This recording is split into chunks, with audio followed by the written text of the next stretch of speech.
المزمور 1. طوبى للرجل الذي لم يسرك في مشورة الأشرار، وفي طريق الخطاة لم يقف، وفي مجلس المستهزئين لم يجلس، لكن في ناموس الرب مسرته، وفي ناموسه يلهج نهارا وليلا. فيكون كشجرة مغروسة عند مجاري المياه، التي تعطي ثمرها في أوانه، وورقها لا يذبل، وكل ما يصنعه ينجح.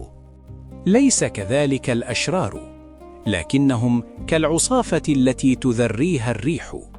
لذلك لا تقوم الأشرار في الدين، ولا الخطاة في جماعة الأبرار. لأن الرب يعلم طريق الأبرار، أما طريق الأشرار فتهلك.